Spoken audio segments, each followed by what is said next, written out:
বাংলাদেশে ওয়াজ মাহফিলের যে সিজন সেটা চলে আসছে এবং বিভিন্ন জায়গাতে ওয়াজ মাহফিল শুরু হয়ে গেছে অলরেডি এবং বিভিন্ন জায়গাতে ওয়াজ মাহফিল করা হবে সেটার প্রিপারেশন নেওয়া হচ্ছে।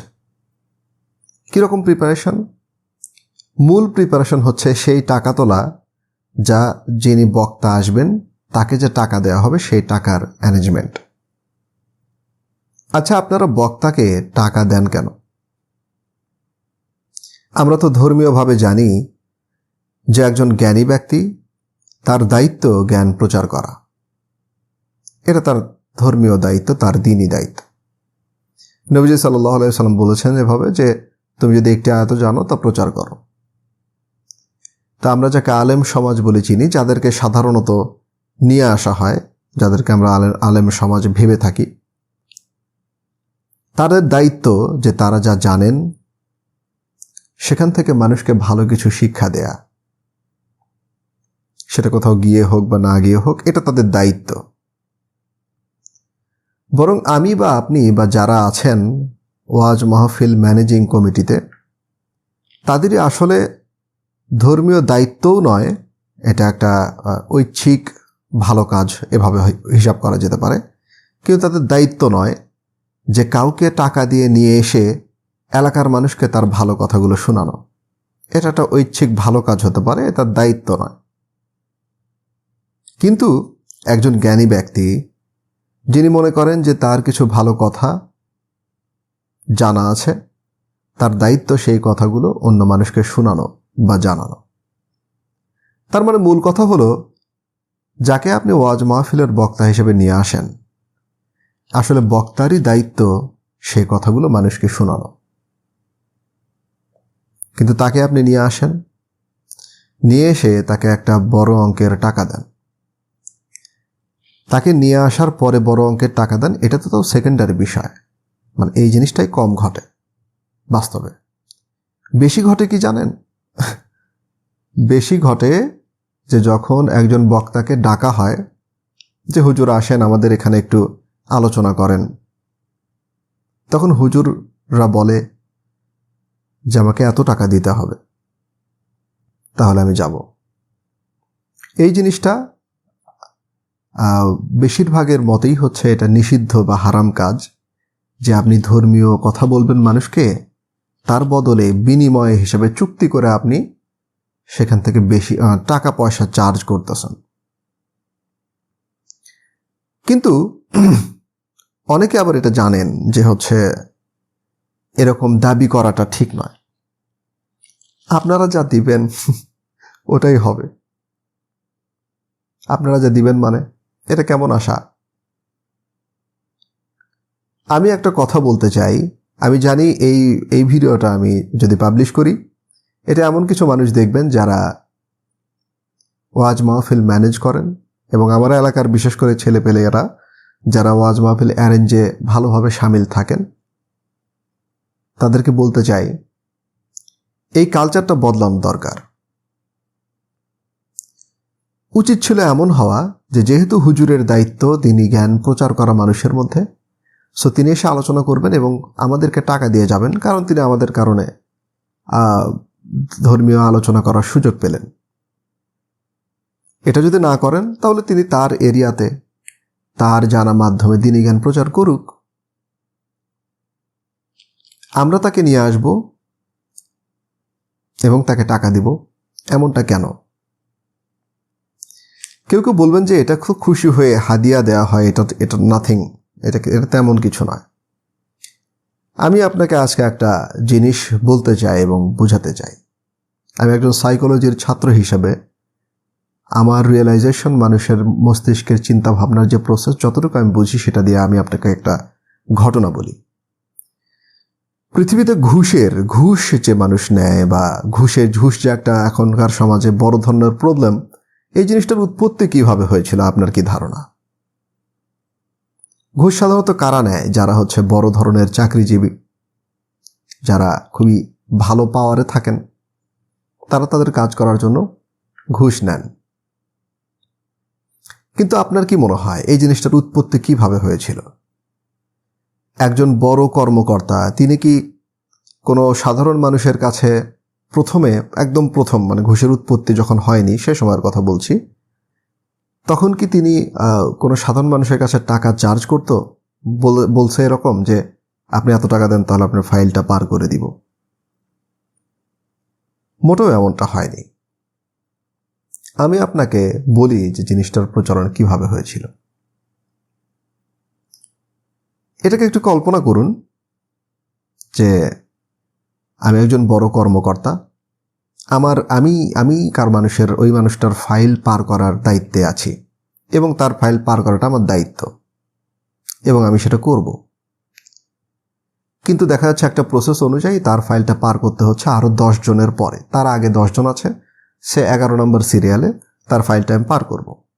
কিন্তু 11 নম্বর ব্যক্তি এসে আমাকে বলতেছে যে বস, আমার ফাইলটা আপনি একটু পার করে দেন দ্রুত, এটা আমার প্রয়োজন, আপনাকে আমি এসে নেন মিষ্টি খাওয়ার টাকা 20,000। আমি ভাবলাম এতটুকুই তো সামান্য অন্যায়, কি আর এটা বড় বিষয়। ওকে, করা হলো। দেখা গেল প্রতিদিনই আমার কাছে এরকম 2-1 করে আসেন। এর ফলে যেটা হয়, আমার দায়িত্বই আমি পালন করতেছি একটু অন্যভাবে, যার ফলে আমি লাভবান হচ্ছে অন্য দিক থেকে, সামান্য অন্যায় করতেছি। কিন্তু এই কালচারটা চলমান অবস্থায় থাকলে যেটা ঘটে সেটা হচ্ছে এক সময় আমার মনে হতে থাকে যে এটা তো আমার অধিকার। এটাই ঘটে আসলে। ধরে নিন এরকম 2 বছর ধরে চললো যে আমাকে মানুষজন এভাবে টাকা জোর করে দেয়। 2 বছর পরে হঠাৎ একদিন দেখতেছি যে আমার কাছে কেউ আসতেছে না যে বস আমার ফাইলটা পার করে দেন। কিন্তু ততদিনে তো আমার অভ্যাস হয়ে গেছে। এবং সেকেন্ডারি বিষয় হচ্ছে, মানুষের মধ্যে যখন এই কালচার গ্রো করেছে যে টাকা দিয়ে তাড়াতাড়ি পার করা যায়, তখন অনেক মানুষ আমার কাছে আসে টাকা দিয়ে পার করানোর জন্য। তখন টাকা দিয়ে পার করানো হবে কার সেটার সিরিয়াল তৈরি হচ্ছে, যার ফলে যে টাকা দিচ্ছে না তার সিরিয়াল আস্তে আস্তে আরও পিছনে চলে যাচ্ছে এবং তার কাজটা একসময় যে আটকেই থাকছে, যেটা সিচুয়েশন আসলে থার্ড ক্লাস কান্ট্রিগুলোতে যে জিনিসগুলো ঘটে। আচ্ছা, এটাতে হলো কি আসলে? এটা তো হলো কি, আমার দায়িত্ব আমি পালন করতেছি, কিন্তু আপনি সামান্য বেনিফিট পাওয়ার জন্য আমাকে টাকা দিয়ে অভ্যস্ত বানালেন ধীরে ধীরে। এখন আমি টাকা ছাড়া পার করি না কারো ফাইল। এতে নৈতিকতার অবক্ষয়ের পরিচয় দিয়েছি আমি নিজে এবং যিনি আমাকে টাকা দিলেন তিনিও। কিন্তু 2 জনের কাছেই ব্যাপারটা খুবই নগণ্য, একটা ফাইলই তো, একবারই তো। কিন্তু এটার মাধ্যমে তৈরি হলো এক বিরাট সমস্যা, এমন বড় সমস্যা যে ব্যক্তিটা টাকা দিচ্ছে না তার ফাইলটা আটকেই থাকছে। আরও একটা উদাহরণ দিই। ঢাকায় সাধারণত ভালো ভালো এলাকাগুলোতে আপনি হোটেলগুলোতে বা রেস্টুরেন্টগুলোতে খাবার খাবেন, কিন্তু টিপস দিবেন না ওয়েটারকে, তখন তাদের চেহারাটা একটু দেখবেন। আমি টিপস প্রথার বিরোধী, তার পিছনে কারণই বলার চেষ্টা করতেছি। কেন বিরোধী? একটা হোটেলের বা রেস্টুরেন্টের, সাধারণ রেস্টুরেন্টের বা হোটেলের কথা বলছি, তারা সাধারণত ওই হোটেলের বা রেস্টুরেন্টের বেতনভুক্ত। তাদের দায়িত্ব আমাকে সার্ভ করা সবচেয়ে উত্তম পন্থায়। কিন্তু কিছু মানুষ তাকে টিপস দিয়েছে বারবার, দিনে সে বারবার টিপস পায়। এ কারণে একসময় এই ওয়েটারের মনে হলো যে টিপসি হয়তো তার পাওয়া উচিত। এজন্য আমি যখন খাওয়া দাওয়া করার পরে তাকে টিপস না দিয়ে যেতে চাই, তখন সে তার মুখ দেখার মতো হয়, বোঝা যায় সে মনে মনে আমাকে গালি দিল। যদি তার চেহারায় বোঝা নাও যায়, এটা খুব স্বাভাবিকভাবে বোঝা যাচ্ছে যে তার মনে হবে, আরে ফকির নাকি, একটা টিপস দেয় না। এই জিনিসটা তার মনের মধ্যে আনার পিছনে নায়কটা কারা? মূল নায়ক তার মন, কারণ সে একটা আদর্শ মেনটেন করতে পারেনি, সে নিজের অন্তরে এই জিনিসটা বসাইতে পারেনি যে কেউ টিপস দিক বা না দিক, আমার দায়িত্ব তাকে সর্বোচ্চ সেবা দেয়া এবং নিজের মনকে বোঝানো যে কেউ টিপস আমাকে না দিলে সে ফকির বা এরকম কিছু নয়। এবং সেকেন্ড নায়ক হচ্ছে তারা যারা তাকে টিপস দিয়ে এসেছে এতদিন ধরে। তো এই টিপস আপনি যে দিচ্ছেন তার মানে এটাও একটা প্রবলেম ক্রিয়েট করা বা প্রবলেম উস্কে দিচ্ছে। এই প্রবলেমটা ঠিক ঘটেছে ওয়াজের মাঠেও, ওয়াজ মাহফিলের মাঠেও। আপনারা বা যারাই শুনছেন তারা হয়তো এরকম ঘটনা দেখেছেন নিশ্চয়ই, যে হচ্ছে কিছুদিন আগে এক ওয়াজের মাহফিলে গিয়ে এক হুজুরকে টাকা যে পরিমাণ দেওয়া উচিত তার মনে হয় সে পরিমাণ সে পায়নি বিধায় দুঃখ প্রকাশ করছে যে এটা খুবই খারাপ বিষয়, টাকা দিচ্ছে না মানুষজন। কেন টাকা দিবে আপনাকে? আপনি কোনো বিজনেস করলেন, আপনি কিছু মানুষকে ভালো কথা বললেন, দিনই কথা বললেন, তার বিনিময়ে টাকা আশা করেন কেন? আল্লাহ তাআলা তো বিভিন্ন নবীজিদের মাধ্যমে কোরআনে এটা বারবার বলা হয়েছে যে নবীরা যায় তাদের কওমের লোকজনকে বলছেন যে আমি তোমাদেরকে যা বলছি তার কোনো বিনিময় চাই না। এই রিলেটেড আয়াত বহুত আছে কোরআনে। এটা আল্লাহ তাআলা এই জন্যই হয়তো আমাদেরকে কোরআনে এটা বারবার শুনিয়েছেন, কারণ যাতে আমরা ভালো কাজগুলো, বিশেষ করে ধর্মীয় ব্যাপারগুলো, ধর্মীয় আমার দায়িত্ব ধর্মীয় দায়িত্ব সেটা পালন করার জন্য যাতে আমরা বিনিময় না নিই। যেটা আমার দায়িত্ব নয় সেটা করার জন্য আপনি নিতে পারেন টাকা পয়সা, সেটা অনেক ক্ষেত্রে হতে পারে। কিন্তু দিনই কথা বলবেন, কারো কাছে নসিহত করবেন মানুষকে, এটার জন্য টাকা নেওয়াটা, এটা কোরআনের ওই আয়াতগুলো দ্বারা এবং হাদিসের বিভিন্ন টার্ম দ্বারা, এটা মাযহাবের টার্ম দ্বারাও এটা নিষিদ্ধ কাজ। আরও প্রবলেম হয়েছে, যেমন আমি একজনের নামই বলি যে হচ্ছে আবু তাহা আদনান সাহেব আমাদের এলাকাতে একবার আসার কথা ছিল। আমি এটা একদম 100% শিওর নয়, তারা আমাকে বলেছিল যে হচ্ছে তাকে 70,000 টাকাতে ডিল করা হয়েছিল তার সাথে। 70,000 টাকা ডিল করা হয়েছিল তার সাথে। এবং তার ওখানে আপনারা নিশ্চয় জানেন যে গাইবান্ধায় তাকে নিয়ে ঝামেলা হলো, এটা সেই সময়ের ঘটনা। আমি আবার বলছি, এটা আমি তার টাকার অঙ্কটা আমি শিওর না, টাকা নেওয়া দেওয়া অনেক ডিল হয়েছিল এবং তিনি সেখানে আসতে পারেননি। যাই হোক, সেটা পরের হিসাব। তা আমি যেটা বলতে যাচ্ছি, আবু তাহা আদনানকে আমরা চিনি ওয়াজের মাঠ থেকে তো নিশ্চয় নয়। তিনি সোশ্যাল মিডিয়ায় অ্যাক্টিভ ছিলেন, মানুষজন তাকে ভালোবেসেছে, তার যে কথাগুলোর কারণে ভালোবেসেছে। এখন তিনি ওয়াজের মাঠে যান, তা সোশ্যাল মিডিয়াতেই বোধ হয় তেমন একটা অ্যাক্টিভ নন। কেন?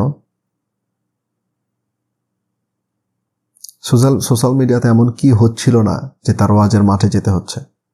আচ্ছা, এটা ঐচ্ছিক বিষয়, ঠিক আছে, ওয়াজের মাঠে যাচ্ছেন, ওকে। সোশ্যাল মিডিয়াতে অ্যাক্টিভ তাহলে কেন নন? কি এক্সট্রা বেনিফিট হচ্ছে ওখানে? একটা মানুষের মাথায় স্বাভাবিকভাবে বিভিন্ন ফায়দার কথাই আসে, এটাই স্বাভাবিক। আমি তাকে উদাহরণ দিলাম, এটা শুধু তার গল্প নয়, বা তিনি হয়তো তেমন ননও, কিন্তু এটা ম্যাক্সিমামের গল্প। আমি আসলে একটা কালচার তৈরি করার কথা বলছি। মানুষদেরকে টাকা দিয়ে ওয়াজ মাহফিল করানো থেকে বিরত থাকুন সব কমিটিরা। বরং আপনারা যদি এইটা অ্যানাউন্স করেন যে হচ্ছে যে কোনো টাকা দেয়া হবে না, কারা এসে মানুষকে দিনী আলোচনা শোনাতে চান তারা আসতে পারেন।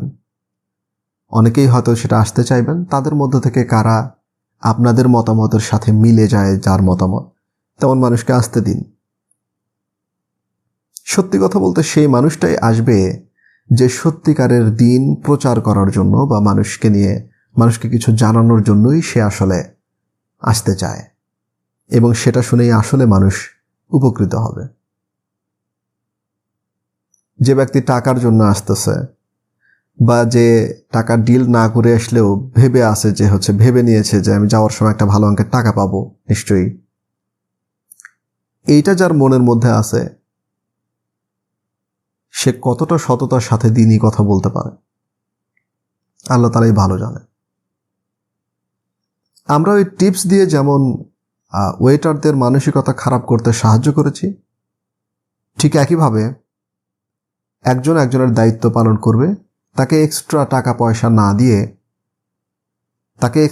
পয়সা দিয়ে তার মানসিকতা খারাপটা না করি, কোনো প্রয়োজনই তো নেই।